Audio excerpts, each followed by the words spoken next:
Good afternoon, folks, and welcome to FMA Discussion. This is episode 469, 31 from the Big 500. Anyway, today is going to be more theme oriented. You saw the test run. What is your metric system? So, what does that mean specifically? Well, if I would ask you, hey, by the way, John, what do you attribute to functionality in art? Well, I'm 70% functional and 30% art. Great. Would you mind maybe showing me your methodology? I'm just curious if that's, a match as far as your percentages. Again, I'm just pulling this out of a hat. But anyway, that's how that conversation could go. So today we're going to discuss that. And is there parallel, or do most folks think they're doing that? And it might not be intentional. They might think they're doing it, but then there's the question of functionality. What is true functionality? So the guest I brought on today had been on here before. If you want to reference episode 290, that'd be Kevin Go. And I don't think I need to say the number for Rene. I think that's pretty obvious. So I'll give you a hint. When the clock goes around to close to 4 o'clock, 5 minutes before, and there you'll have his episode. So I also brought these guys on because Rene is full on hardcore, stick fighting. I don't think he really entertains art. Could be wrong, but we'll find out. And Kevin, on the other hand, well, I know he's functional. I felt that man there, scared me to death. He did bring me to A&W, though, which was the nice. But a weekend of just running into that man, I'm telling you, it was a long flight back. But at any rate, and then so we get his lens on that. So I think it's going to be really interesting. I've been wanting to do this episode for a while. Just got pushed back, and then I think that's a good thing because I found the right people to bring them on. So without further ado, here they are. Oh, and by the way, it's Canada Day. These guys are both from Canada. And where is Rene? I gotta find him. God, I got too many things going on. There you go. Well, welcome, guys. Appreciate you guys doing this. I'm sure you could be doing better things than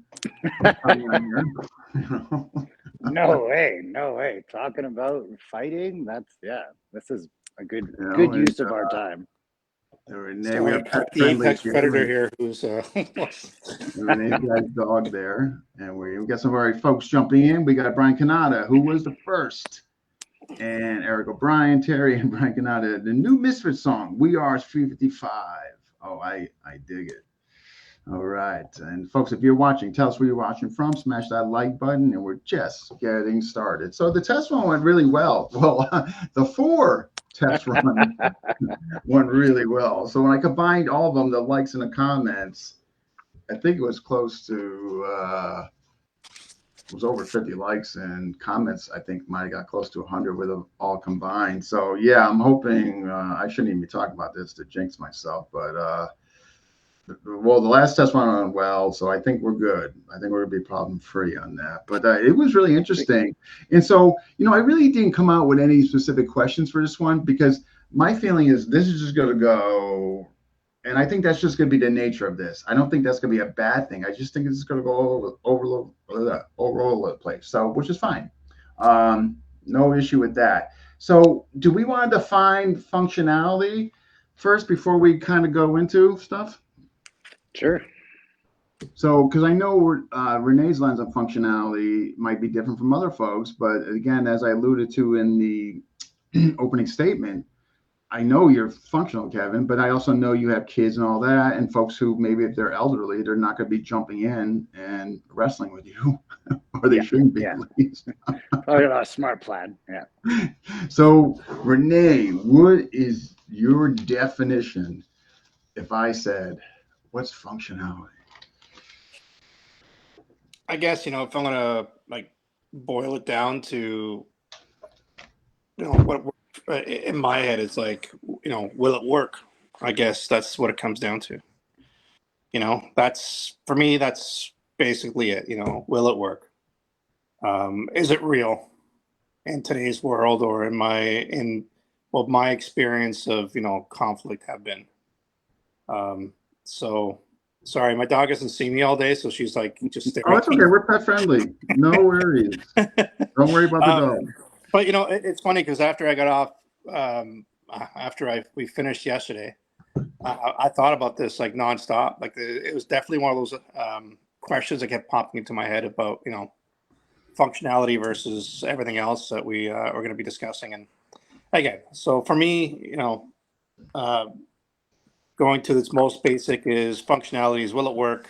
And does it have is it rooted in some sort of reality? Yeah. Okay. No. And how about you, Kevin?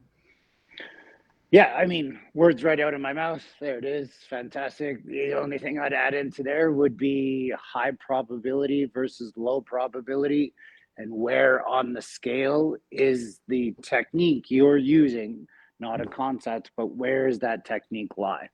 I prioritize high probability because my functionality definition is getting home at the end of the day. It doesn't mean it always works, but when we have those low probability or artsy techniques or fluff techniques or scroll stopping techniques that look super cool and you get this awesome disarm and the stick flies into the camera, and it's like, okay, well, what is the actual probability of that happening? Yeah, whether it works or not, I mean, very simple, very blanket statement, exactly where I was going with that. And then we just add in, I'm a numbers guy, so give me a percentage. 95% of the time it works. Sure. All right, go prove it. Interesting. What was really interesting about both of your answers, you could actually see the difference of what you guys are teaching just by virtue of your answer. No, was Rene is in this niche of stick fighting and other things too. You teach pure self-defense, Kevin. You have all kinds of ages and all that. So which obviously is influencing your answer in that. So I well, found that interesting. for sure. And I mean, like my kids program, we don't pressure test a lot. It's basically I'm teaching them to walk before they can run. It gives them short-term goals, right? We're a non-competitive studio. They're coming in maybe once a week, twice a week if they're lucky.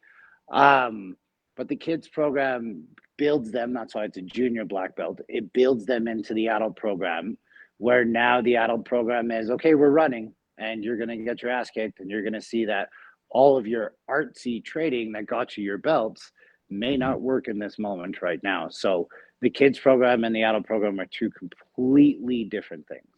Yeah. No, you're right, and as well as they should be, especially from what you're teaching there and stuff. I'm just catching up on I don't comments. I don't teach kids. I teach my kids, and Yeah.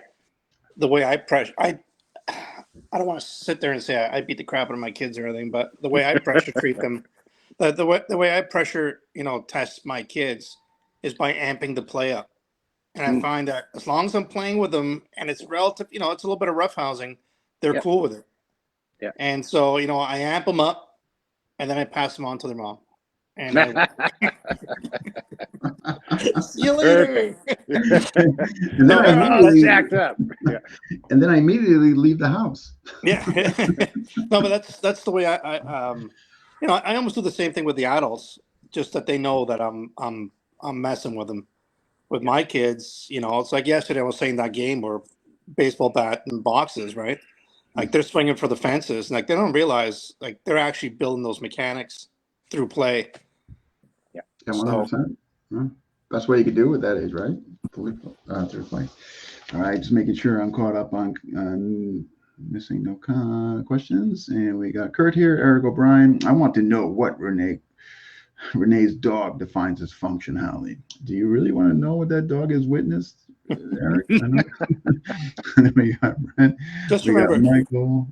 Her middle name is Monster. No surprise. Penelope Monster.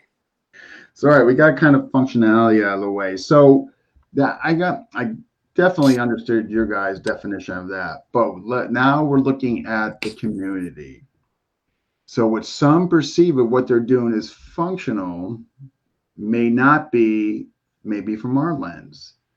And I think that could be attributed to a plethora of reasons. They haven't been tested. They were told that, so they're just going with that.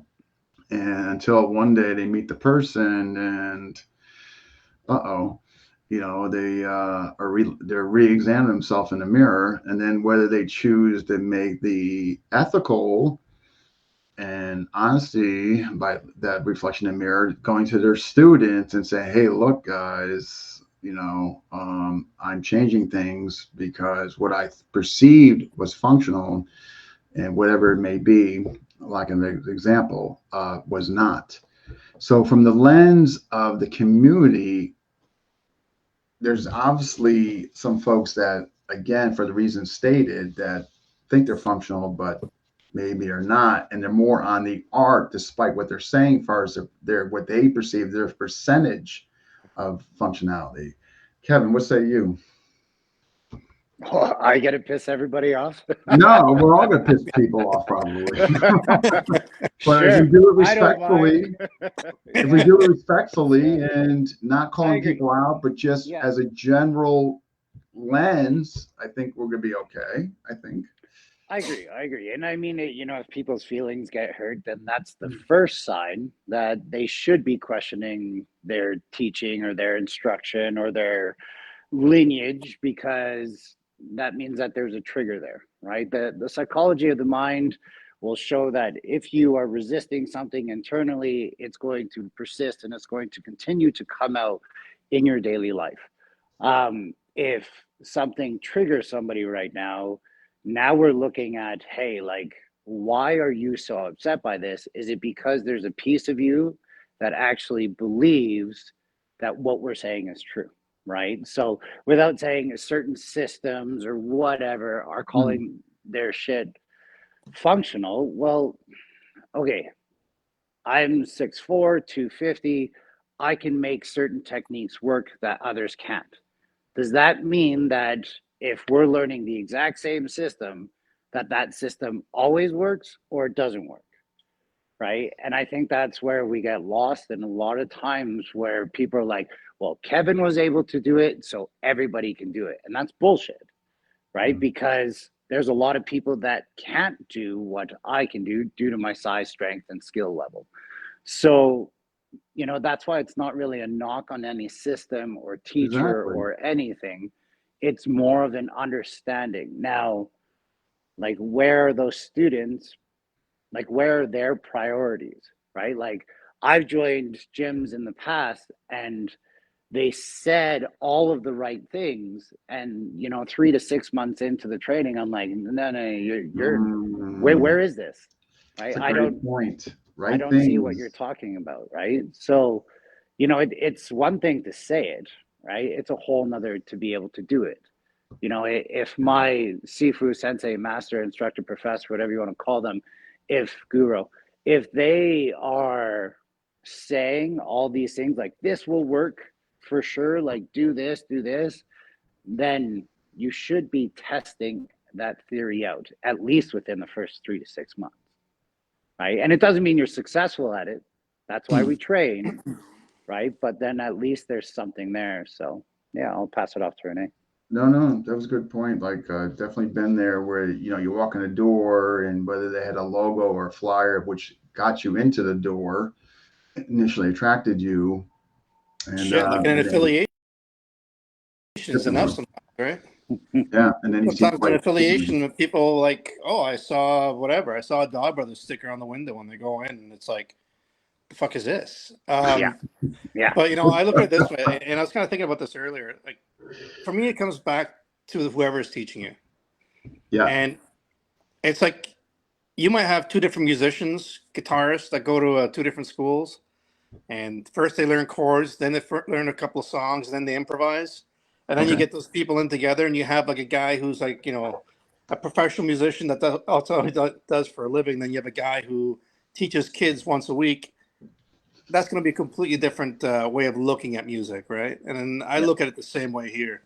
Um, um, one of the things I like to kind of tell people when I train with them is like, the stuff that I teach you, I've either used on somebody or it's been used on me, and that's why I know it works. you know? yeah, yeah, yeah, And and again, yeah, like Kevin said, like I'm 5'8", 200 pounds. I've been in construction most of my life. or whether I was bouncing, or like, I have a whole different experience on life than a lot of people do. So I don't know. I draw on that, Yeah. but if you get together with a bunch of people who've never done any of that kind of work, what are they basing the experience on? Like, yeah, this is something I saw in a video, or I think this may work, or my instructor told me that this regurgitated bullshit's going to work on you. Anyways, that's my rant for today. No, I mean, this goes into also, which we're to go into, honesty versus integrity. I mean, has the instructor really researched this before he's pushing this stuff, his agenda or curriculum, and has he tested out? And then, of course, the whole aspect of honesty to students, that definitely plays into this. Oh, it's red flag, right? Like, I know I'm going to speak for all of us when we've all probably trained with somebody who said, if you train with me, you can't train with that guy, or you can't train with this guy. And the second I hear that, I'm like, oh, okay, cool. I was going to grab my gear and you can, And by the way, I'm just going to. Yeah. You're welcome to, kiss my ass. Yeah. But that happens. That happens a lot because, these Still people happening. really need to keep that person. Yeah. Or they have an issue with somebody else, and now the students are going to pay for it. You know what I mean? I'm just catching up on comments, guys. Or that person's going to find out the truth from that specific person. There you go. And then they're going to expose them indirectly. Yeah, exactly. And I think that's where it's, without getting into the whole political side of every single martial art, right? It goes back to, like you said, Rene, of like, you're drawing upon your experiences and you're saying that this worked for me. And as long as I think you're doing that in a way where you're saying like, there's no way that this shit doesn't work, right? Because nowadays with all the CCTV cameras, like you're seeing some crazy shit that works, right? Like I seen some guy do like a crazy knee bar on somebody in the street. And I would never recommend going for a knee bar on the street. And he hit it just perfect, high level technician, probably sober, right? And he nails it, breaks Buddy's leg, and then gets up and actually helps provide first aid, right? So, like, that's some pretty solid self defense. But he chose to go to the ground and go for a sweep. Like, I would never recommend that. That's a super low probability based technique. So it's like, so something that I might not recommend doesn't necessarily mean it doesn't work. You just have to have a skill level or aggression or whatever to make it work.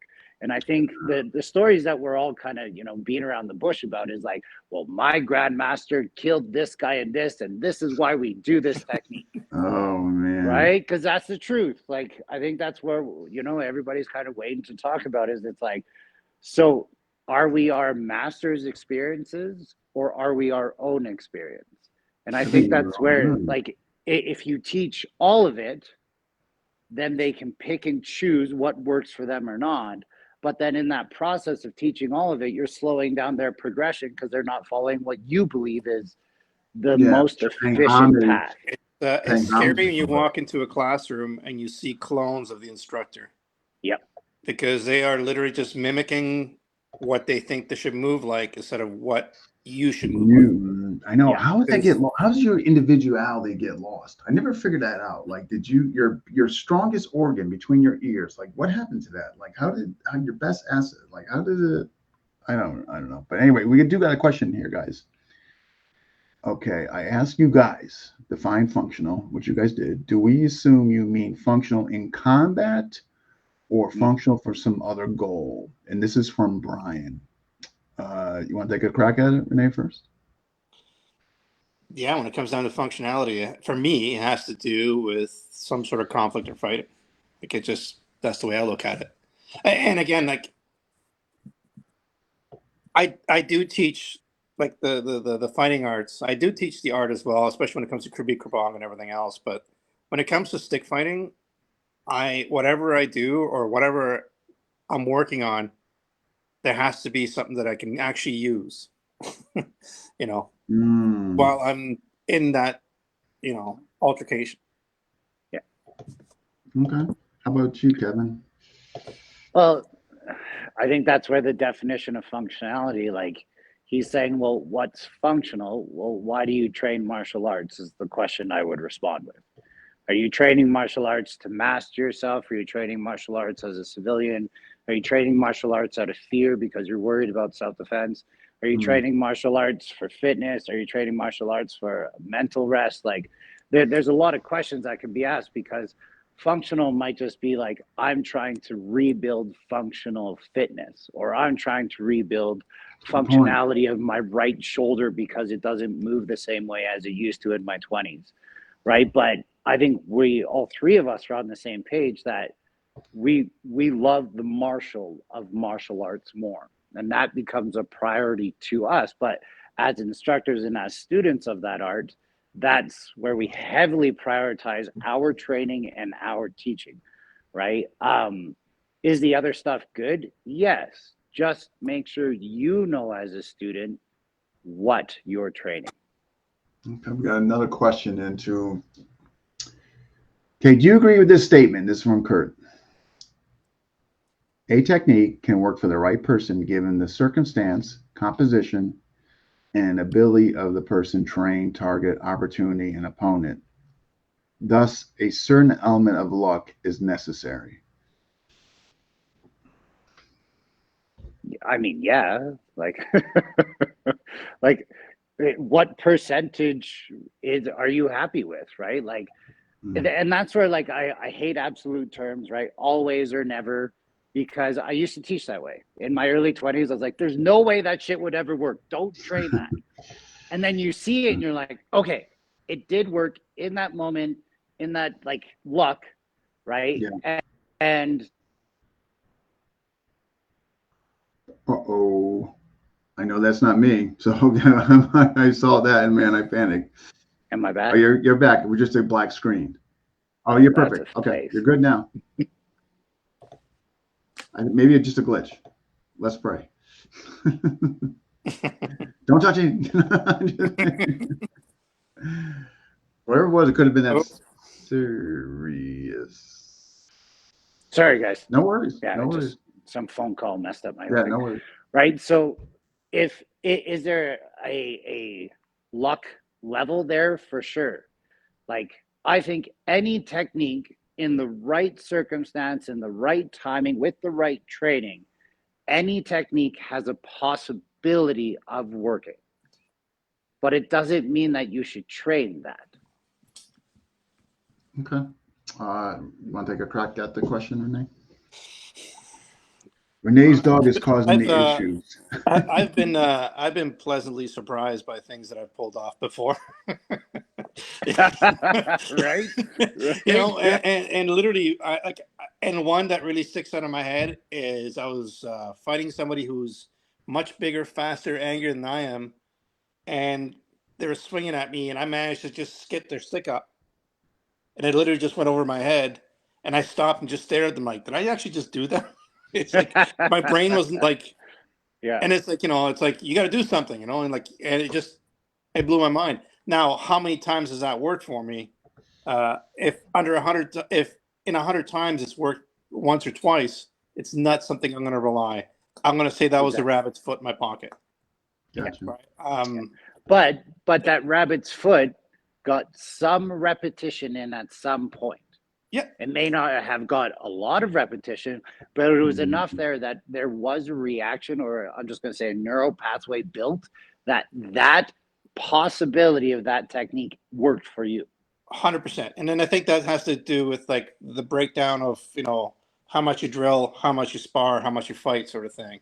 You know, like I love doing hubud. I've mentioned this before. I absolutely love it. There's things about it where I had to kind of change my mind on it and how it works. Yeah. And then I found myself being able to pull some of this stuff off, not as in, you know, like center line and everything else, but just taking parts of that matrix and being able to apply it while I'm doing anything, whether I'm and I don't look at stick fighting. I just look at it as fighting, period, right? Like, as the stick's not in my hand, I'm still fighting. And I've been able to pull that off. So, I think sometimes whatever's going on and whatever's left of this kicks in and says, here you are, right? Do it. And you move forward. Is it luck? Yeah, maybe. But maybe it's the fact that you actually put a little bit of time into it as well, right? That's why I think, you know, the whole aspect of luck. In other words, when I look at luck, if it happened, like, oh man, you got lucky. Well, wait, was I lucky because I put the time in to train these certain things that I know could come out in there? So was it lucky that I was lucky by just virtue of how the worlds collided or whatever, or was it luck attributed to that? Man, I'm lucky I have the time to dedicate to this and all that. So I think that can go both ways, you know, as far as, you know, the lens of luck, you know. I think it's all how you What? drill it too. Yeah. Like I had a friend of mine who we would do like having six like nonstop, and we would do it for hours. So it'd be really hard, really fast, super slow, and we just mix it up.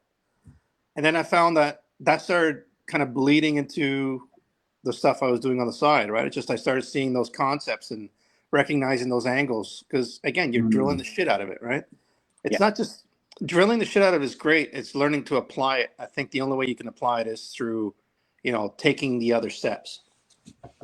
Yeah. Yeah. I think if we go back a step versus like how we choose to teach the curriculum and we just look at the curriculum as a whole, right? As I always go to the acronym KISS, keep it simple, stupid. If that doesn't make sense, think of it like Batman's utility belt. If I have 300 compartments on my utility belt, which one am I going to have to organize through my brain to be able to open up and say this is the right choice? Yeah. So your curriculum, if it's so very, very large and you only have X amount of time, then all of those techniques are going to be separated and they're not necessarily going to get the time that they deserve. And I think that's where a good curriculum can have all of those. With all of our years of training, we have a lot of curriculum. But then Mm. in our own minds as instructors, we've said, let's take these 100 techniques and focus on 20 because this is what I believe is important, but those other 80 exist, right? And those 80 techniques, like you said, is they've come out, but would they ever come out in your student, right? And for me, Mm. because I've been teaching now for 21 years, right? It's like my progression as an instructor has dramatically changed how my students look. How my students look in the last 6 years is completely different than before that because I started to prioritize my training and my focus towards more of the self defense world where I really love the art world. But a part of me was always like, why am I teaching this shit? It doesn't work. Like, Oh, I think no, I went through that. Oh my God. I yeah, had an epiphany where I just shut everything down and went there and when my school lost half my students. yeah, I said, I'm not doing Taekwondo anymore. I'm doing MMA for kids and FMA for kids. And I don't yeah, care. And I tell you, it was, man, like half the students gone. You know what yeah, I mean? Rebuilding. But I tell you, was never happier. You know, See, yeah. I went through this, and this is going back to a question that Rich asked a while back. Like, I would learn, you know, I was going through Pikiti and the Inasano blend and a bunch of other stuff, and then I started sparring more. Then I started fighting a lot, and then I jumped back into like regular classes Mm, because I could see the drills and understand yeah, them more from combative, you know, kind of situation where it's like, oh, I see this. Okay, yeah, maybe they're missing this, or this is the intent that's missing. And then I can take that little block, not a lot of it, just take enough to go back into my matrix of like, okay, so beginning of my class, 20% is going to be, you know, doing a drill. Then we're going to amp it up, and then we have to figure out if it actually works. yeah, And slowly that way, I've been able to jump back and forth, and again, digest this information and like really boil it down to what works for me. yeah. And you know, and some of the stuff that works for my guys doesn't work for me. But you know, they have different body types and different whatever, and it's they have a different understanding of that particular drill, right? Well, and I think that's why it's important that as an instructor, we have so much more information than just that 20%. So that if we do meet a student that says, like, that shit's not working for me, what else can we do? We Get can out of my pull class. from, yeah, right. But we can pull from different lineages and be like, you know what? You might not like this counter to angle one because your left knee is bad and your right handed stick. So moving left is an option for you. But hey, let's use KI instead, right? Or let's, switch over to our knees. And I think that's where it's important for instructors to be able to do that. And your students will just respect you more, right? As far as it goes for, like you said, is 20% is drilling and then it's pressure testing, does it work, does it not work? Like what I do with my students is, okay, go do your drilling, no resistance, no nothing, completion of drill all the time. Then go to 40%. 40%, do you have success? Yes, I have success. Okay, you're allowed to go to 60%. 60% success, no success. Go back down to 40, 41, 42, 43. Where am I making errors? Now I'm making errors here. I need to go fix that in my technical drilling, and then I'm going to go fix that. But that's like over a month. Like, that's not something that's just you're going to be able to fix in the moment. It's going to take, again, tens, if not hundreds of repetitions to get there. And then once you can be super successful at a high rate, right? Now you can start saying, okay, that works for me. Now does it work for my students? And you see that as an instructor of, yes, it is working in my students. Okay, well, I can start labeling this as a priority in my mind if our version of functional combat in our training works or makes sense or is a priority.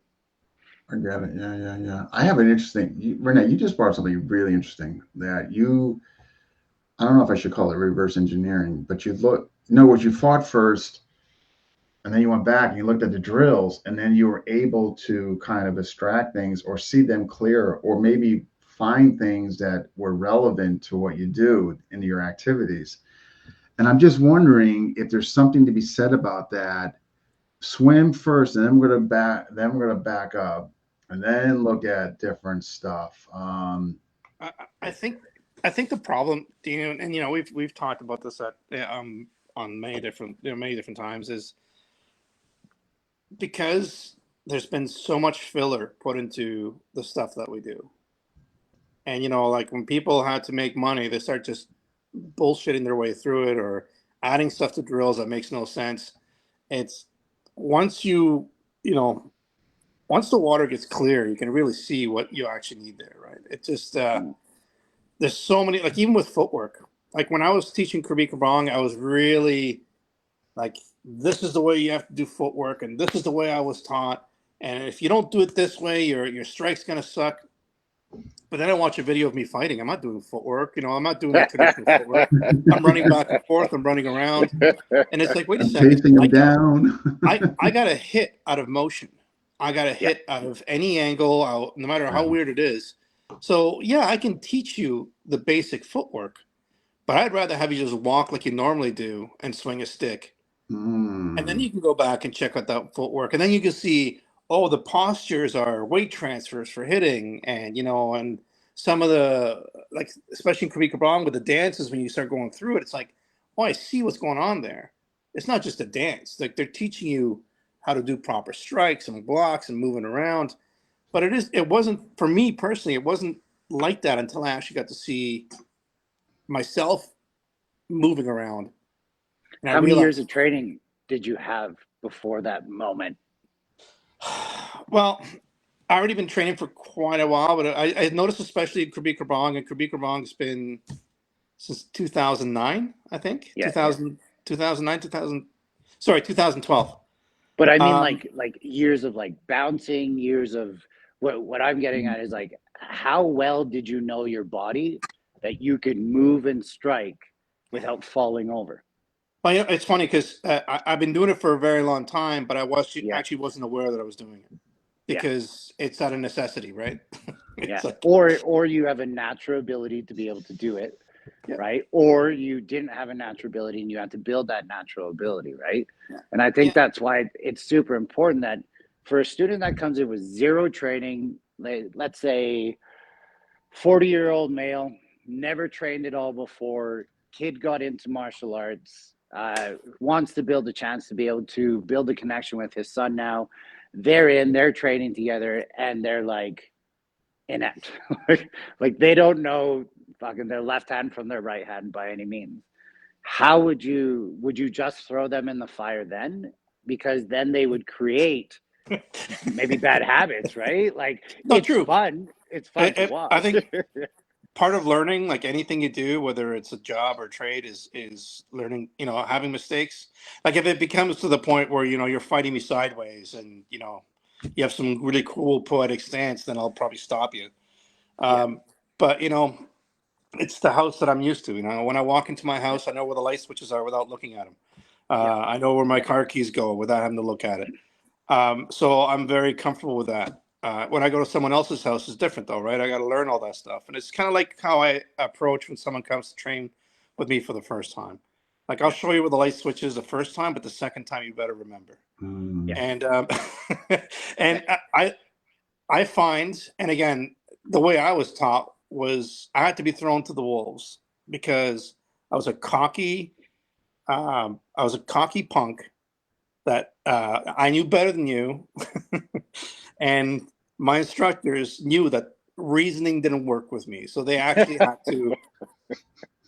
Kick the shit out of you. Oh, They had to beat the shit out of me, and you know, and like even my Krabi Kabong instructors, they're old school instructors. You know, back in the day when you went to Thailand, it wasn't like, oh, you want some coconut water? Are you thirsty?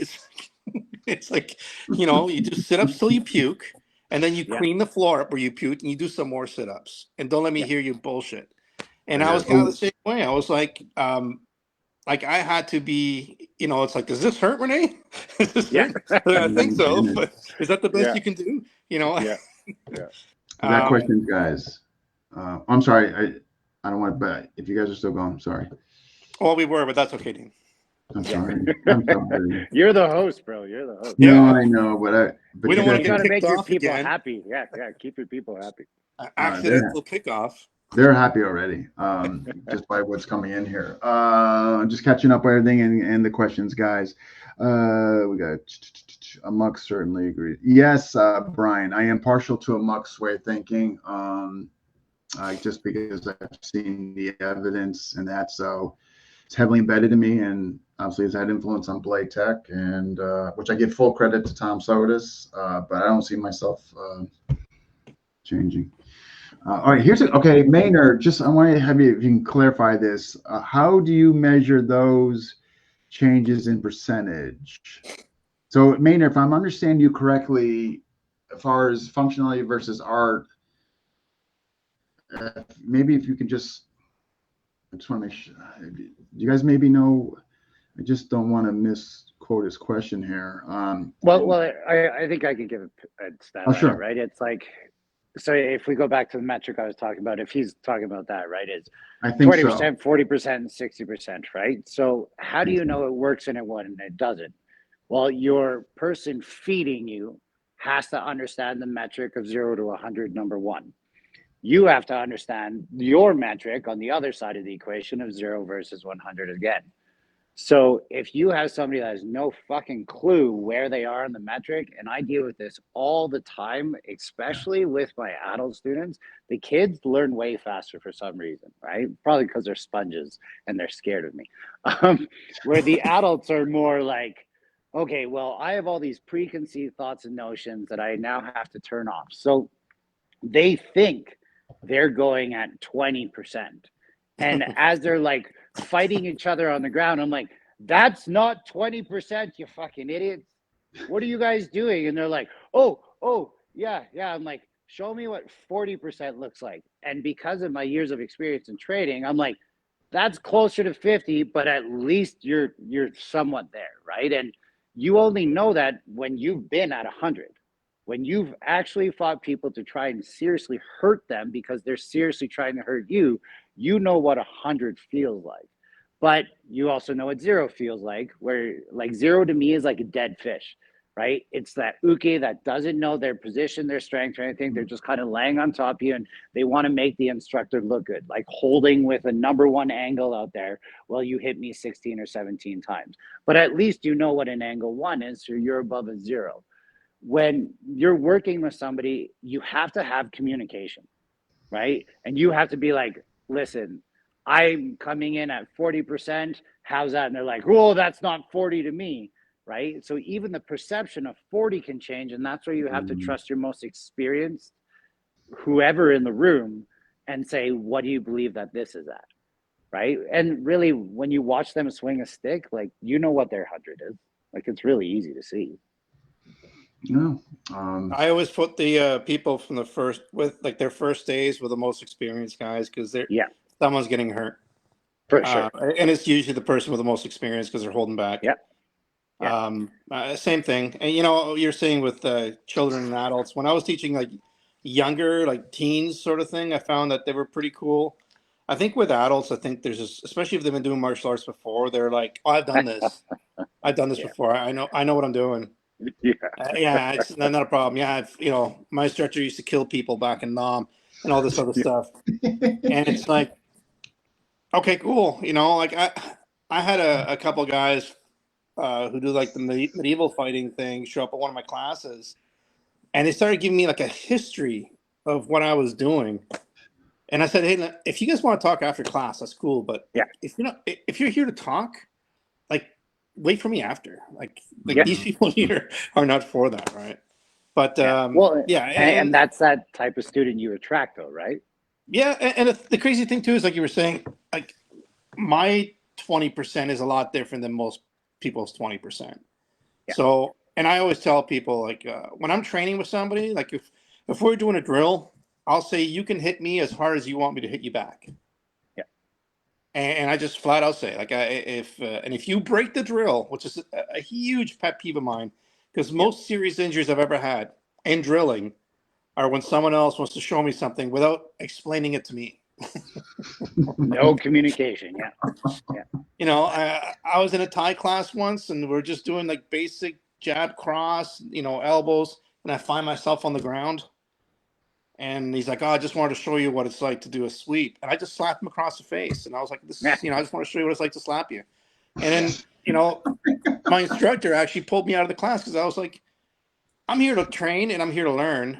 And yeah, I'd like to be pushed, but I don't like to be sucker punched, right? Yeah. Like, if you want to piss me off, we can go that route. And again, it's not because I'm a some sort of tough guy, but you know, it takes away from what the fuck you're actually supposed to learn, right? Yeah. No, Sorry, I was getting riled by the up. way, No, but it's true, right? Rene was And correct. well, and it's the passion in those moments that people will see, right? Because it's like, I'm going soft on you right now.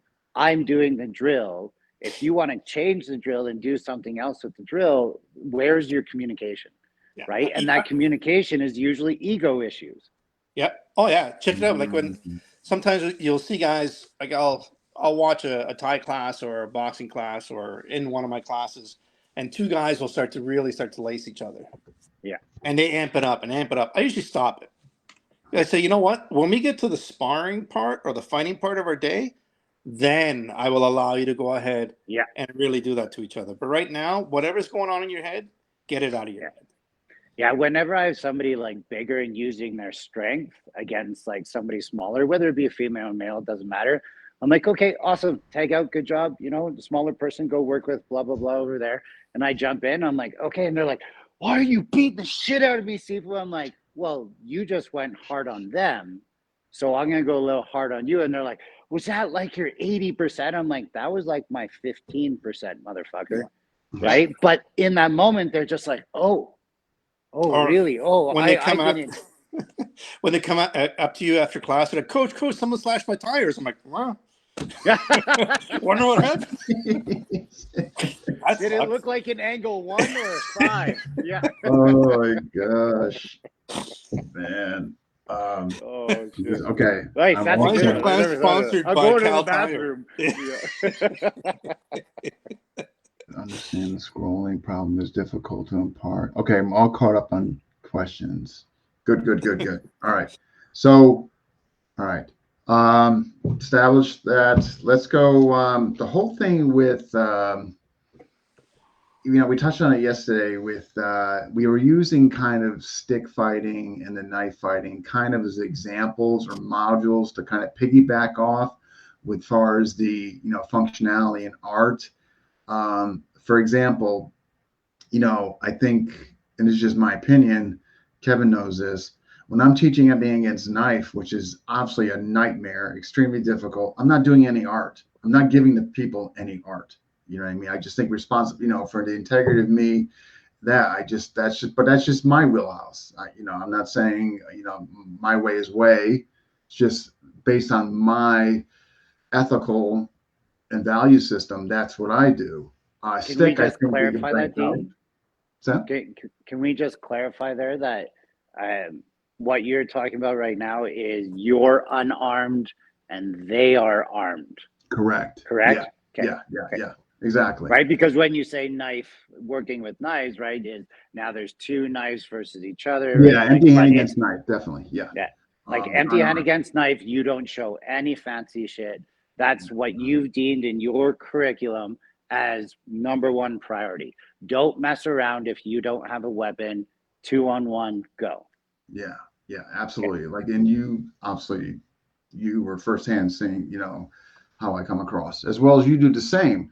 I think with stick, like if we look at Rene's wheelhouse, I'm not seeing. I mean, there could be art in there, but what I've seen from him and what I've talked to him about, I don't think there's a lot. You know what I mean? But if you look at some of the other stick systems, I see a lot of art in there, and so I think that has a relation to what we're talking about in conjunction with folks that maybe are giving this high percentage on functionality versus art because they were told that in there. And I think the stick and the knife, I think, are good examples to use. So, Kevin, what's your opinion on this? Because obviously, I know your mindset when it comes to empty hand against knife, but stick, I really don't know, to be honest. Well, let's define stick first. Is a stick or is a stick a machete? Because those things change, in my opinion, how I choose to respond and react. Obviously, for everybody that doesn't know what we're talking about, if any weapon is ever presented, run. Let's just get that over with now. Stop messing around thinking you're a hero, right? If your family is there, yes, we have to change things. If you guys want to learn more about how Dean and I think, we put together an online training course that you can do. Dean's going to throw that plug out there. I'm going to throw it right now, right? But when it comes to a stick, let's just say, I don't keep my range as long as I would with machete. With machete, I'm really trying to evade and time it perfectly to get in. With a stick, I will come in covered to protect my head, but I will clash as quickly as I can, right? Where machete changes that game a lot for me because, yeah, I might be able to get in, but you got some fucking nuts on you if you move in on a machete without thinking. I would right? say Like Rene would run in. Well, it's funny. Sorry, are you done, Kev? I don't want to. Yeah. When it comes to art and fighting and stuff like that, I kind of love the Krabi Krabong aspect of the way I was taught. So a guy would go into a village, round up all the people that live there, say, "Hey, the enemy's over that hill. They're gonna be here in 2 days. I got a couple days to show you some stuff, and then you're gonna fight. And if you survive, I'll show you some more. And if you don't worry about it. You're dead." And that's kind of the way I like to teach. Like again, when it comes to Krabi Krabong, I teach the cultural side of it as well. I teach all the dances. I teach to the people who actually want that, right? If you want to learn the dances and all the moves and and all the strikes are called, I can do that. But the majority of the people that come through my door are like, they've seen the Dog Brothers video. Like, I want to do that, and it's like, well, when do you want to do this? I want to go to the next gathering. The next gathering's in 3 weeks, 4 weeks. I don't have time to show you all the cool stuff. I'm going to show you ones and twos, maybe some clinch work, and then after you survive that, if you still want to do this, let's get together and maybe set something up regularly. And for me, a stick is just what it is. It's just a stick. Again, it's stuff I've spoken about in the past. When I was living in South America, I saw machete fights. When I was bouncing, I saw people getting stabbed with screwdrivers, knives, razor blades. I had been stabbed twice. Like, it's a whole different reality, which I'm very careful about, either teaching or saying this is the best you can do in that scenario. Number one, get the fuck out of there. Just run away, and hopefully they just don't beat on your friends that badly. And that's it. If you're faster than your friends, the bear will get your friends. I've always said the best, and again, I would love to make a video on this. Like, a knife disarm for me is Guy brings out a knife and shows it to me because he wants to rob me. I give him my wallet, and as he runs away, I run into my truck and run him over. Like that's to me is a knife disarm, right? And I get out and I take their wallet, right? Wow, now you're going to jail for a lot of different things. Yeah, it would be. Could you imagine? Unless there's shovels in the back and you can bury him. Oh, it's the truck, man. I'll throw him in the back. I would love to see a cartoon of just that. Throw him though. at Trudeau's pig farm. That would be. You know what though? That would be funny. Like Rene could have a cartoon series. It would be Rene's daily life, and then Rene gets held up. Rene runs to his truck in his cartoon. Rene runs. Yeah, the amount of times I hear from my wife what actually goes through her head sometimes. Yeah. It might not be a kid-friendly cartoon. Let's just say that. It's actually funny that it's funny that you talked about the knife disarm, Rene, because I would say up until I met Dean, I was under the exact same belief structure that knife disarms just did not work. But with Dean and I training together and like me messing with him, like when he said, I was sore the whole week after and things like this, like I made it very difficult for him. And he showed me that the probability of a knife disarm was higher than I thought it was. It doesn't mean it's for sure. Dean has a shit ton of training and I've started adapting it into my style as well. And my percentage is slowly increasing for sure. Like I actually do my disarm completely different than Dean. It's the same concept, but because of my wrist lock training and Hapkido training, I access the weapon differently. But the ability to get to the weapon, to access on it, that's where a lot of the training comes in. And that's where Dean and I were very similar of how we chose to get there.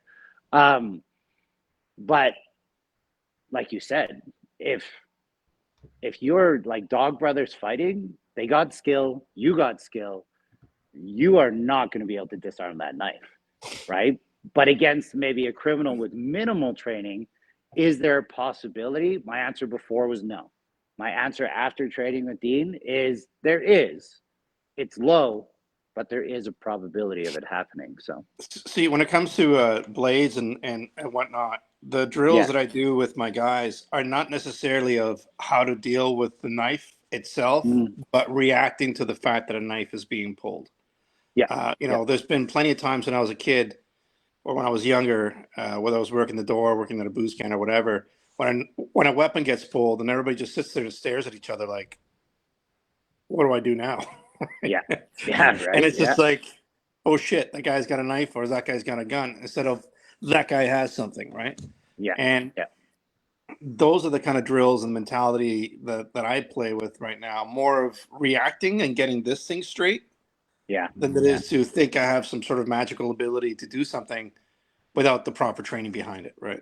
For sure. And that's the key word, without the proper training, right? Like I was talking to my guru, Joel Hongar, about this. And, he's like, Kevin, I love the video you just posted. He's like, your video started off with you getting stabbed. So I had poor situational awareness. I come around the corner. The criminal starts stabbing me right away. I eventually get to 2-on-1 control in the video. We happen to do a takedown, right? And the comment section was like, this motherfucker's going to get you killed. Don't follow his advice. Don't do anything like that. Right? Where Guru Joel is like, it was actually real, Kevin. It's a sneak attack. They're coming to get you. Here you're getting stabbed. He's like, I love those videos because you're bringing a context to it that you haven't seen the weapon. The weapon is already in you once, if not multiple times. And then that training kind of changes things. As much as I push situational awareness in my classes, everybody's going to eventually get caught having bad situational awareness, right? When you're a bouncer, your situational awareness is on all the time. If it's not, you're going to be shitty at your job. Yeah. It's funny, and it's kind of ties into a little bit like this, but this is going when I was still living in Spain, or I went to visit my mom. I was on the subway, and there's a bunch of like gypsy kids going through, they're in their teens, and they're going through the carts. And one of the kids came up to me and I just dropped him, just punched him. It's the ground. And then there's like a bunch of people saying, how dare you? And they're all freaking out. And those same kids that I just dropped turned around, grabbed them and robbed them and then took off. No way. And I was like, that's why I did it. Because I've seen this. I grew up around this, you know, and as soon as I saw the kid coming towards me, I wasn't sure what he was going to do. You know, there was a thing for a while there. They would take like razors and put them on their hands and slap you. Wow. And, you know, as you're grabbing your face, they're ripping stuff off you. Yeah. So, yeah, I think you kind of have to grow up into that environment a little bit. But For man, sure. if you see someone who's, you know, if you know someone who's been through it, then listen to them, right? Like they have some experience. Like a lot of the guys that I speak to and that I like to train with, like my buddy Adam, who's like a former JTF2 guy. Like when he talks about shooting, I listen. Yeah. Because that guy's been there. He knows what he's talking about. I'm not going to listen to the IPSC guy who's telling me that my reload this time. goes back to the gun. Oh, fuck that guy, man. Oh, that was so crazy. I'll never forget that story. Tell it. I don't know that story. The guys have probably heard it a million times, but I was It's so funny. I was shooting pie plates. Yeah. So I set them pie plate out, and I was just doing burnout drills. So get on target, empty your mag, dump, rack on the mag in, and shoot at the pie plate again. Yeah. And one of the IPSC guys comes up to me, and he's got, you know, the full get up with the $10,000 gun and everything else, and he's like, "Oh, what are you doing there?" And he's like, starts giving me all this like advice, and I looked at him and I was like, "What do you do for a living?" He's like, "Oh, I'm a computer programmer." I'm like, "Fuck off." And the guy just looked at me, and I just like literally just put my hand out and went back to what I was supposed to be doing. Right? Like, yeah. Can't you it'd be say, different. Kevin? It'd be different if a guy yeah. comes up to me.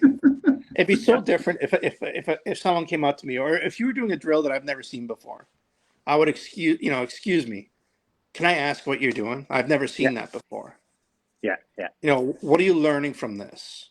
Yeah. Right. But to automatically look at me and say, you know, this is all bullshit what you're doing. It's like, Yeah. Here's some advice. You create apps. This guy's killed people. Who am I going to listen to when it comes to this? Right? Yeah. Well, I watched this on a YouTube video. Yeah. Oh, it was funny, man. Oh, I got a question in. Okay, so this is from Brett.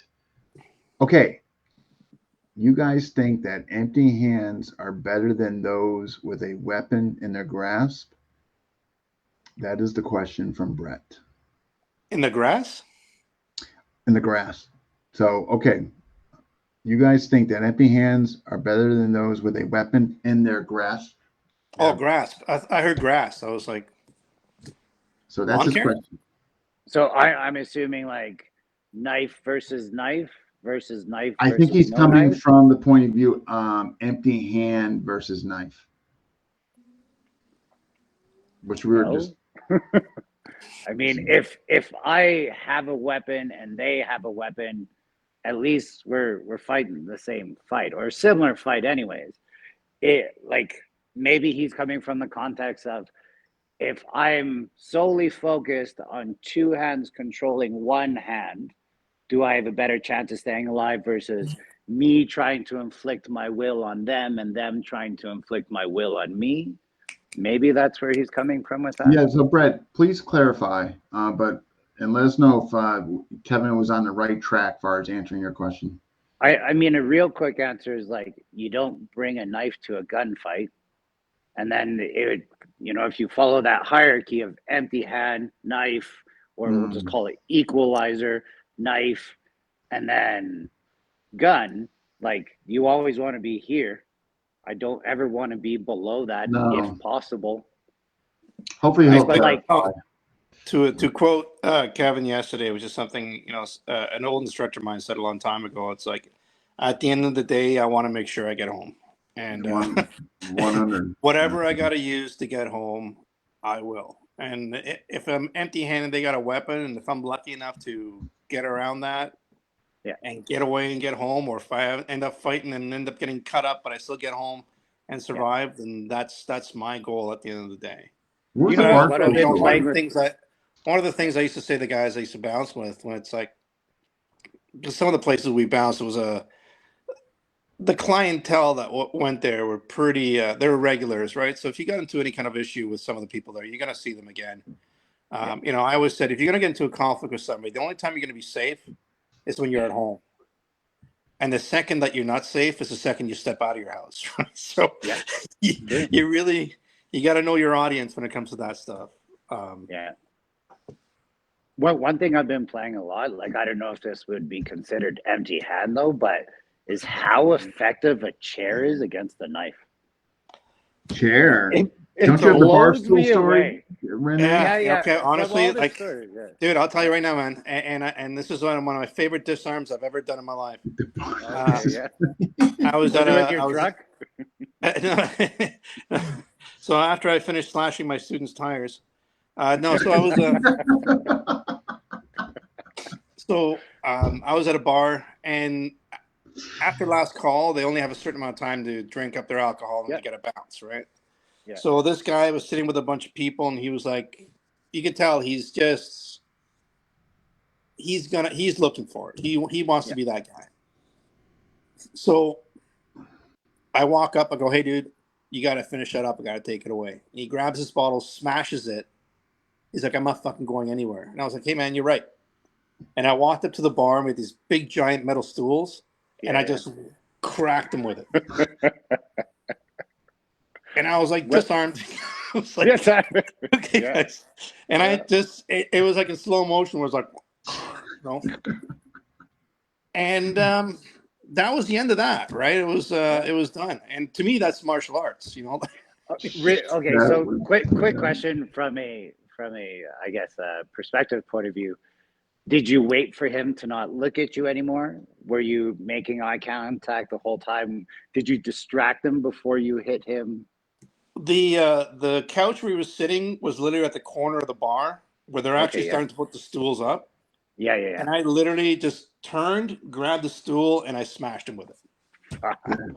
Isn't that and glad? the crazy thing is, I don't remember actually having the thought of grabbing it, doing that. I just did it.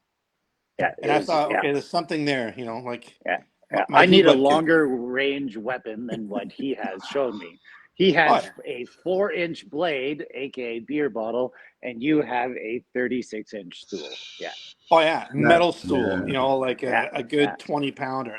You know, and I remember like talking to a couple guys afterwards, like, "Oh, you could have killed the guy," and I'm like, "Dude had a fucking broken bottle, man." He could have killed you. Yeah. Half stool will travel. Well, and if that maybe ties into, you know, the question is, it's like, well, longer weapons work better than short weapons, right? So especially a dog brother, right? Like, would you rather have a stick in your hand or a blade in your hand? Realistically, a knife will always beat stick, right? Like that's just a reality. But in my world, and because we use the aluminum trainers, and I've been stabbed by them, like they do really hurt. Yeah. I don't really do the whole knife fighting thing, to be honest with you. For me, it's I'll do sticks, staff, my sock, like just some other ridiculous weapon that I can come up across that has different dynamics. Like you know, like garden hose. That was like really bar stools. Bar stools. You know, there's a couple guys that fought with frying pans and hockey sticks and 2x4s. No shit. Oh, that's cool. Oh my god, cool. Hockey sticks. Hockey sticks. A frying pan would be phenomenal. And the frying pan fight was amazing to watch because it was actually 2 real frying pans. Yeah. And when it hit, it actually bent the frying pan in half. Like you could see one of the guys, you know, kind of like, that really sucked, but it was pretty amazing, right? Like some of the fights can get kind of silly, like, but still, for me, I like to. It's that adrenal state that makes you really have to think about what's going on, or you know, you're in the moment. You don't have much time to think. Like my 3-section staff fight, when I fought with a single stick, that was the stupidest thing I could ever done. Right. But I did it intentionally. I was like, how bad is this going to suck for me? Yeah. And I was remember. like, and like that dude knows how to fight with a 3-section staff. Or the actual worst fight I've ever had, it was double stick versus double nunchucks. Oh, and in my head, I was like, I got this. Yeah. I'm going to mash this motherfucker up. And then I left, like my neck was killing me. Oh. Like my mask It was dent in the center. And it was just that overconfidence that kicked my ass. Yeah, And it was a for beautiful sure. thing. Yeah. Yeah, it's the mindset more than anything, right? But like I know what you mean. Like I went to, I think it was like a drunken kung fu thing in BC once, and we did like a weapons fighting thing, and I was like heavily into Kali at the time, right? So I grabbed like the two shortest weapons, which is two sticks, right? This dude comes out with a tri-sectional staff, another guy comes out with a 10-foot staff, another guy comes out with a 6-foot staff, and they just kind of laid all the weapons in the middle. Right. So I'm like, I got this. I'm going to crush in. I'm going to move in using my double stick technique. Do Right. these belong Whack, to whack, anybody? whack, whack, whack. Right. I just get like loaded on. Right.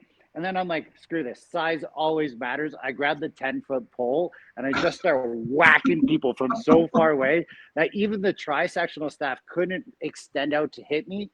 And it was like, okay, round one complete. And I was like, holy shit, that was a good lesson. Right? Yeah. Like size really mattered to me after that day, no matter what my girlfriend says, right? Yeah. The first time the first time I met Philip and I went to school, I had these like 28-inch, half-inch sticks. Yeah, yeah. And then he has this 31-inch log. And he looks at me and I'm like, hey, you sell sticks?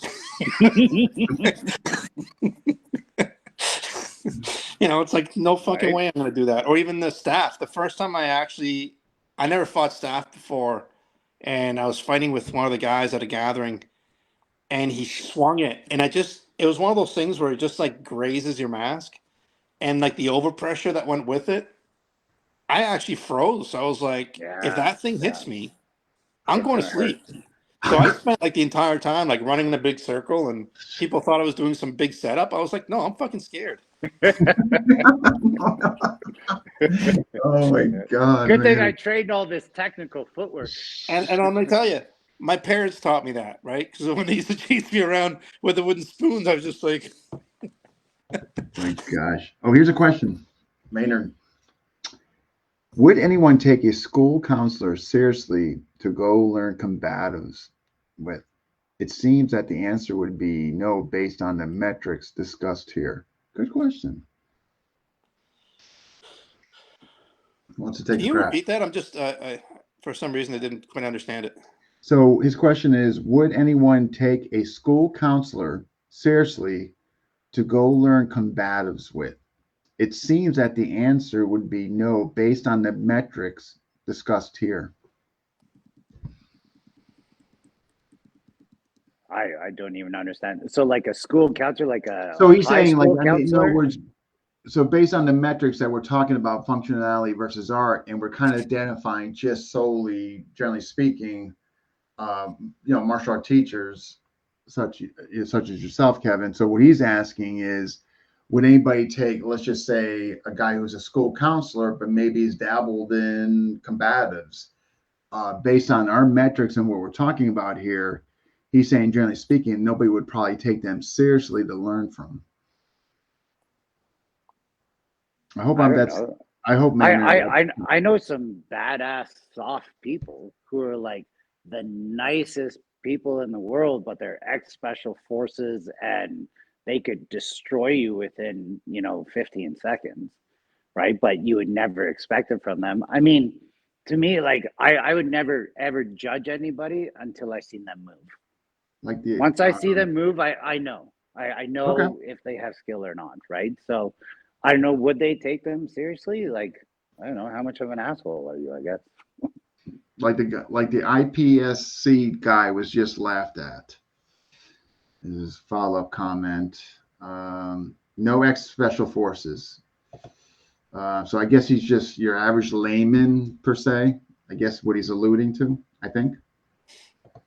I don't know. I kind of go by the whole like real bad boys move in silence kind of thing, right? I've met some real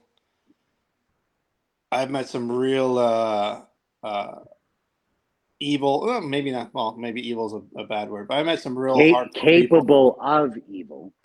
Yes. Yeah. And you would look at them and they're like, fuck is this guy? Yeah, Jeffrey Dahmer, right? Yeah, it's like that,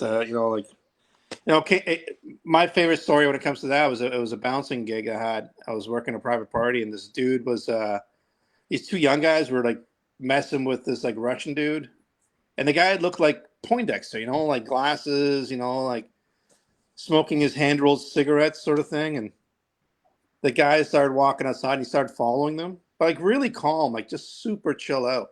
And I walked up and go, hey man, whatever's going on, don't worry about it. You remember what you were like when you were 20? And he starts laughing, you know, he's like, yeah, I remember, you know, throws his cigarette out, gives me a hug, and I put my hand on his pistol. Fuck. That guy wasn't, He wasn't messing around. Yeah, he wasn't messing around. He wasn't going out there to beat them up. Yeah. And then he just goes back to the bar, and you know, I'm like pretending everything's cool. Meanwhile, I'm like, you know, I got a turtle head because I'm like, my pants. Fuck yeah. But I knew that guy was serious, so you know, lesson learned, definitely. Because even when I looked at him the first time, I didn't think anything of him. It wasn't until he actually got up and started walking away, like just calm, collected, focused on the two guys, and I was like, yeah, because in my head I was saving him from the other two guys. Yeah, right. So I think that's part also that's missing in our training these days is that a lot of people don't train or tell you to assume that someone could be bad. You know, like they just assume that the guy with the you know, the guy with the tats and the shaved head and the goatee. I'm not talking about you, Ken. Hey, listen, you missed the cauliflower here. Might not be the I think that's part of it too. Is the spatial awareness is not something that we not just spatial, but also like, you know, when it comes to people as well, it's something that's missing a lot. Well, like, look at some of the guys that Dean's interviewed. Like some of those guys, like they seem like cool people and everything else, but they're straight out murderers, right? Like they'll punch you out. When I think there's a point too where it's like we have to be able to have these conversations with our students, but we also have to know that our students are interested in having those conversations, right? Like in my Gong Fu program, my MMA for the Street program, we only have an hour, and that hour is jam packed. Guys, do what I'm telling you to work on. Focus here. You're only here for this amount of time. Work your ass off, bleed a little, go home, sweat. And then the class after is like my self-defense class. And that class is like half hour theory, half hour physical, where we're sitting and we're talking, we're engaging, right? Like you can always have conversations afterwards, but everybody has family and they have to get home. And I think that's where the people that choose to go to that self-defense class are the ones who want to learn more about the theory, right? Where in the Gong Fu class, I'm still trying to teach the same theory, but that theory would take a year in comparison to a month to be able to actually have those conversations. And, you know, like you said, are you judging somebody based upon how they looked? Like everybody to me, when I walk into Starbucks is a possible threat, right? And I'm going to prioritize them based upon my experience in my life. But, you know, as somebody like yourself who has had so much experience with bouncing, you're going to have a better idea of who the real threats are in that room versus me, right? Because you've seen it more, right? I've been lucky enough to train a lot of police officers, and the cops have told me stories that I'm like, holy shit, right? You put somebody on PCP and you think size matters? No, that motherfucker is Superman, right? Yeah. And you're going to have the fight of your life on your hands. And that's why it usually takes 3 or 4 cops to actually like put them in cuffs, right? And I'm sure you've seen that all too well. And that's probably only just alcohol and like Coke. Yeah. Well, you know, it's funny, like going back to our students and whatnot. And I always tell, whenever I train with people, and if I start feeling like they're trying to, like, if they're kind of like acting a little bit like me more than they should, you know, because sometimes students will start picking up parts of your personality. Yeah. I have a chat with them. Like, you know, I had one of my students start carrying a blade. Same thing. Dude's a computer guy, right? I'm like, what do you need a blade for? Like, why are you carrying a blade? Why do you feel the need to carry a blade? You live in a gated community and all this other stuff, right? And so I ended up having a cutting class. We got pig legs and we just did like cutting drills and just going through it. The eyes just went like this. Right. Because the reality started setting in. It's like, holy shit, you know, like this is what could happen to me or someone else. Yeah. Right. So, and when it comes to people in bars doing coke, what I found is real fun if you get a little bit of Ajax and you sprinkle it on the toilet can on the back of the toilet seats, so when they go in there and do their drugs, they come out holding their head. Only you would think of It something was like that. it was by far Oh fuck! one of the funniest things I would do because it really cracked me up. Oh my gosh. And Oh, I the got a man, question in. Hey guys. All right, here's a question from Paulo. Can you Here we guys go. sense that someone can or can't fight without seeing them move? sorry, what was the question? So the question is, can you guys sense that someone can or can't without seeing them move? No.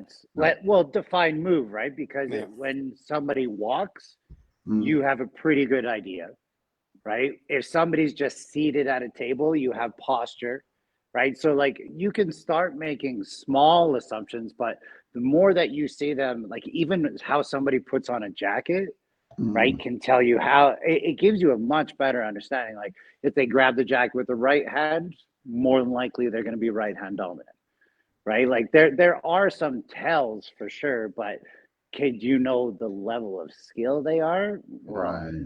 not The And athlete you is also just right? keep in fumbling putting the consideration, jacket on, right? keep in consideration, there are people out there that once they fucking lose it, it's like, the caged monkey is out.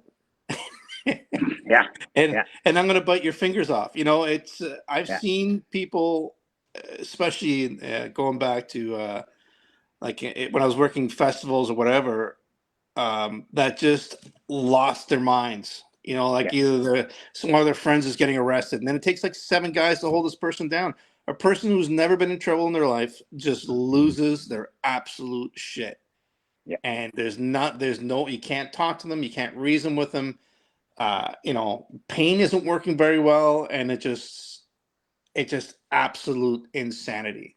Like, Yeah. yeah, I think, maybe I'll rephrase it. Yeah, sometimes you definitely can tell if someone's got some sort of intent, but Mm. I think everybody and their monkey has the possibility of just giving everybody a really hard time. Yeah. Well, and I mean, like, for example, if you've ever seen any one of my videos where I run, you can tell how fucked up my spine is, right? And like everybody clown me in the comments are like, is that actually how you run, bro? Like, what's wrong with you? I'm like, yeah, I can't run, guys. Like, there's, I don't run, I don't do anything. I walk, I wear sandals everywhere because I know I'm not going to run from something because I don't Mm. have the ability to one, be faster than them. And two, that's probably a bit of my fear driven training, right? Of being like, I got to be able to hold my ground, right? But you'd have to see me take a couple walk or strides. I mean, watch me get up from the chair and I'm heavily injured, right? Or disabled if you want to label me, right? But Is your run worse than Steven Seagal's run? oh, it's about the same. It's about the same. It's like Right that, there. like a wounded T-Rex. You guys, man. A wounded T-Rex. Oh my God. Hey guys, Except I'm I do all gotta arms and tiny legs. Yeah. I do gotta wrap up soon due to the 4:30. I I'll said be, 5, just so you know. Do you have 4:30? yeah, Oh, you unfortunately. got Normally I 4:30. don't, but I'm more than happy to obviously bring you guys back on. That goes without saying, you know what I mean? I apologize for that. There's something All I good, just all can't good. get out of. But I do want to go. I mean, the comments reflect this up. This has been great. 20 likes, but final. So, what would you like final words, maybe for the community on this, Rene? Without bar stools and slapping students' tires.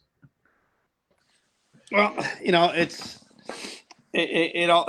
Listen, as much as I love chaos, and I do because I think it makes training interesting. You got to have. You need to have a percentage of drilling in there and everything as well. For me, it's just not that great. I start my class. We got 10 minutes of showing you something, and then we're going to try to apply it and give you different ways of applying it, and then the rest of the class we just go for it. So that's what I like to do. It's not for everybody, but I think if you really want to learn how to do something, you have to you have to be given an avenue to apply it. And it's not like, oh, we're going to have sparring day on Sunday. Mm-hmm. Then on Sunday, half people don't show up because they know they're sparring. It has to be as, you just can't know when it's going to happen. For me, sparring happens at every single class, or I make my drills hard enough that they feel like you're sparring. And that's what I need. Because again, my goal isn't just to learn. Like, if you want to learn an art, like if someone says, I want to learn Pikiti, go to Philip, go to Sebastian in Montreal, go to these guys. These guys really know what the hell they're doing.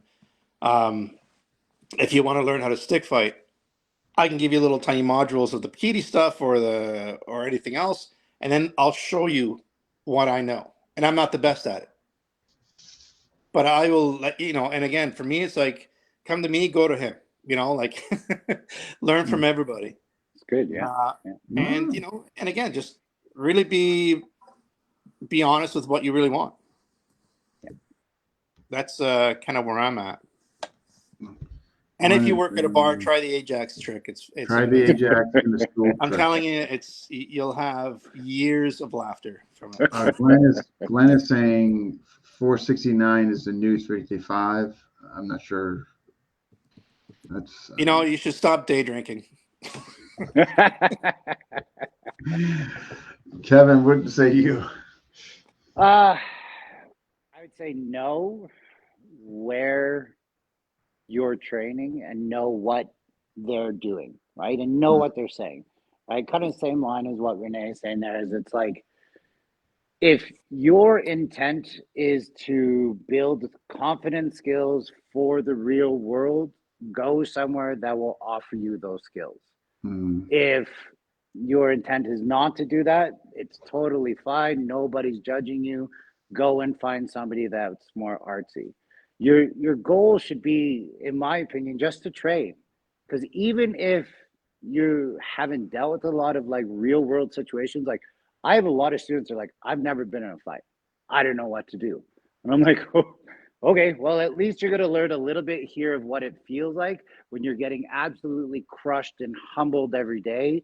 So at least you're going to get used to the stress inoculation that you might respond a little bit better. You may not have parasympathetic nervous system backlash, right? Like there's going to be advantages for wherever you are. But at the same point, like I love training my ass off really hard, but that also means that injuries are going to come with that. So when there are injuries, now I'm going to train a little bit more of the artsy stuff. And I'm going to focus more on that, right? And then when my injuries get better, I'm going to go back to training really hard. And I'm consistently doing this in my life, right? And should I only do this? If your body will last you, that's how I spent my 20s and 30s, right? But now I'm 40 and I'm like, you know what? I'm injured. Maybe I should just chill a little bit and not fight so hard.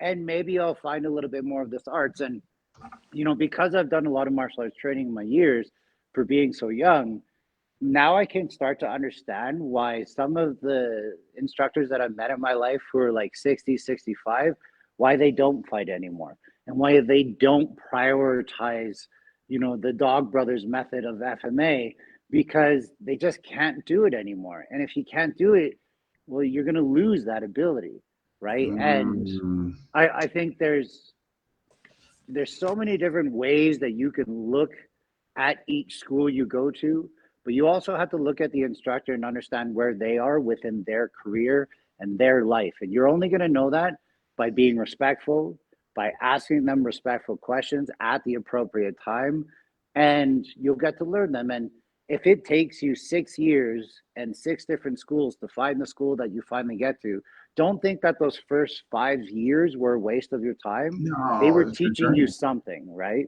Yeah. Because I had to deal with a lot of regrets, right? Of fuck, I wasted my time.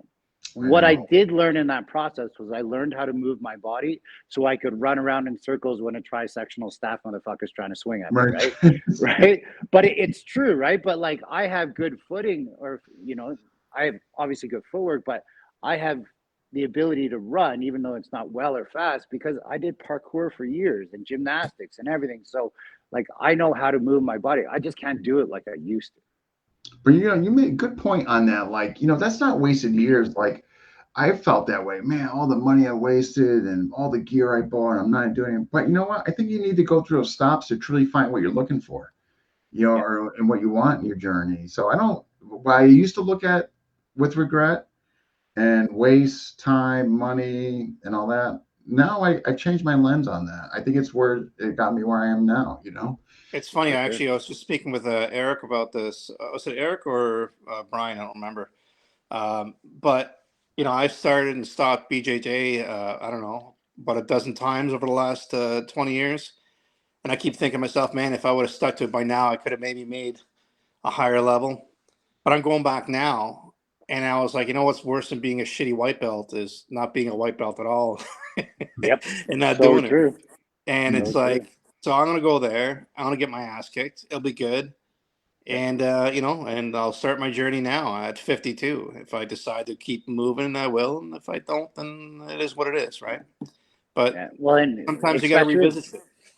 for sure. And like there's so many different types of BJJ schools out there too, right? Where you may be going to a super competitive BJJ school and you're going to be getting injured more and dealing with all these young bucks and not actually having your progression go up at all, right? Where like my school, and like we do a lot of technique, we spar our ass off, we spar hard, but we don't compete. So where our focus completely changes how we do jujitsu, even though it's the same curriculum.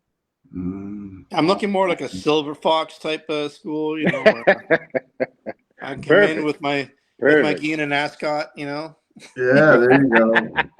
But hey, guys, this has been With your glasses and awesome. your Yeah, rolled cigarettes. I'll be Yeah. rolling today.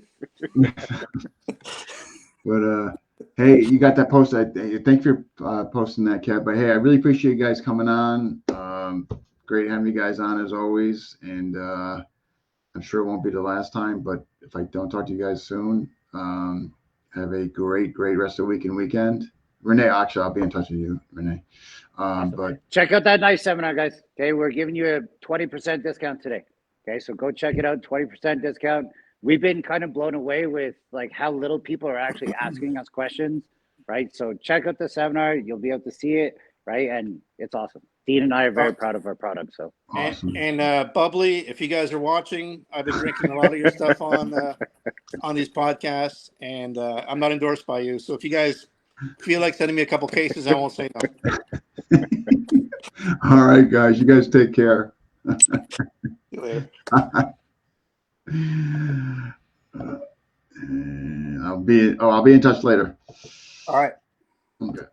All right, folks. That wraps up. Unfortunately, I had to cut this one short. Hour and a half. I guess I wouldn't necessarily say it's short, but yeah, I have to get somewhere else. But raffle this Sunday. Only a few days left to get tickets. So please, if $5 a ticket, all the items are listed in there. Some great stuff. So do check out, please. But at any rate, I will see you guys next week. Sunday raffle, which will be held in FMA discussion. All right, guys, take care, and I'll see you then.